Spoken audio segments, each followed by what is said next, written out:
Joining us tonight, Judicial Watch President Tom Fitton. Tom, great to have you with us. You stand in counterpoint, obviously, to Adam Schiff. I'm sorry for having you in the proximity of our production tonight.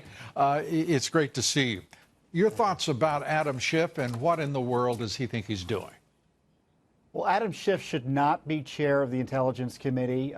We had asked the Ethics Committee to investigate his improper disclosure of classified information. And then he had these illicit contacts with Glenn Simpson and other anti-Trump witnesses. So 2 pending ethics complaints. Someone with that level of ethical malpractice should not be trusted with classified information. And him threatening to jail his political opponents, because this is a political process, and he's talking about finding and jailing his political opponents, show you where his head is at. And Schiff is one of the top offenders in terms of the illicit targeting of President Trump. He obviously has been working with Fusion GPS. He's been on the scam, and I don't say this lightly, Lou, because he's one of these politicians who have lied repeatedly about Russia and Donald Trump. And you can't say that about a lot of politicians, believe it or not, because they're usually pretty careful about lying. But he has been a liar in chief when it came to targeting President Trump and Russia, and he needs to be held accountable for it. He's abhorrent, and it rises to the same level of abhorrence. Is Nancy Pelosi leaving him in that position? Along with a number of other names that we'll get to later in this broadcast. But I want to turn to what Judicial Watch is doing right now, uncovering documents that demonstrate clearly that the White House knew about the Clinton email scandal and knew about it quite early, as early as 2012. I mean, that's remarkable. Yeah, that's 2 years before Judicial Watch's FOIA lawsuits forced them to fess up. And another group had asked for the Clinton emails, and they were lied to by the State Department and saying there was nothing there.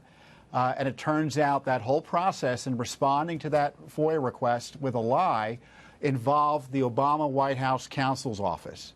And they were using their guidance, evidently, to respond. So, once again, you've got the Obama White House tied to the lies told the American people about Hillary Clinton's emails. And that's why you can bet that she was never prosecuted, because to prosecute Hillary Clinton meant bringing in the Obama White House into the criminal conspiracy. Right. And right now we're looking at the real prospect of actually getting to the truth of the origins of the witch hunt, this conspiracy to overthrow the President of the United States, which began while he was a candidate.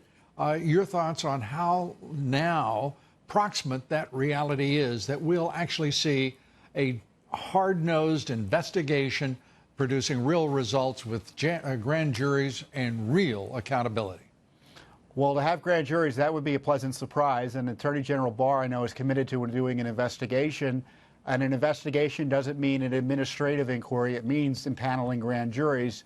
But if I were the president, I would not rely on the Justice Department to get it done, even if Attorney General Barr wants to do the right thing. And certainly the FBI is being mismanaged by Director Wray in terms of his outrageous defense of the indefensible in terms of the spying on President Trump and other misconduct. The president should start releasing all of these key documents that everyone's been talking about. He can do it through executive power. He can appoint a transparency czar and cut through it all to get all these documents released. He can't rely on the agencies to do the right thing here. And if they do the right thing, that'd be great, but it's good to have other information out there. Tom Fitton, as always, great to have you with us. Thanks. See you soon. You're welcome. Appreciate it. Thank Tom you. Fitton, Judicial Watch.